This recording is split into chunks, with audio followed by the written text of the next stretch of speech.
Today we're going to be talking about like terms. What's meant by like terms? Like terms have the same variable, aka letter, and exponent. So if I have 3 oranges and 2 oranges, because these oranges are all oranges, I can combine them by addition and say I have a total of 5 oranges. Similarly, if I have 3x and I add it with 2 more x, I get a total of 5 x's. Again, if I want to represent these using manipulables, I have 3 x's here, I have 2 x's here. If I add them together, I have a total of 1, 2, 3, 4, 5 of them. Now they have to be the same variable, so I cannot add 3x and 2y unless you give me specific numbers to substitute for x's and y's. These are fundamentally different. They represent different things. If I have 3 apples and 2 oranges, I simply have 3 apples and 2 oranges.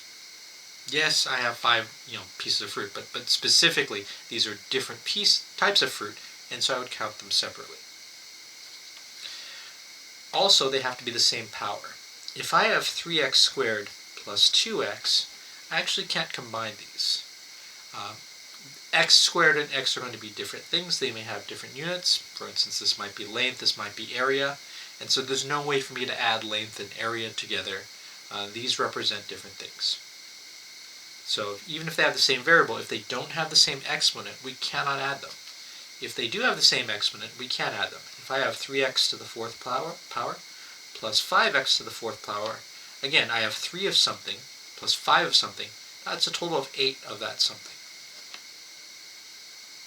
Remember that when we add, we do not change the exponent. This whole thing is a single unit.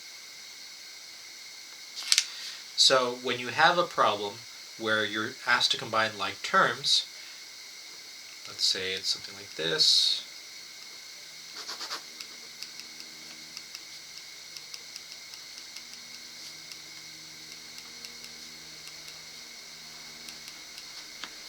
Constants always are treated as like terms because you can think of these as following the general rule.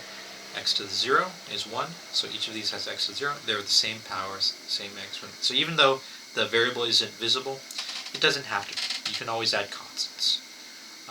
I would basically, because you typically write your answer from largest power on the left to smallest power or constant on the right, I would basically organize my information by underlining my largest power, and then using a different underlining pattern for the second largest, and then maybe a different underlining pattern for the third largest or the constants. And then I would start with the largest power. 8 of these plus 5 of these is 13 of them. 3 of these minus 4 of these is negative 1 of them. And then 8 plus 2 is 10. That's it.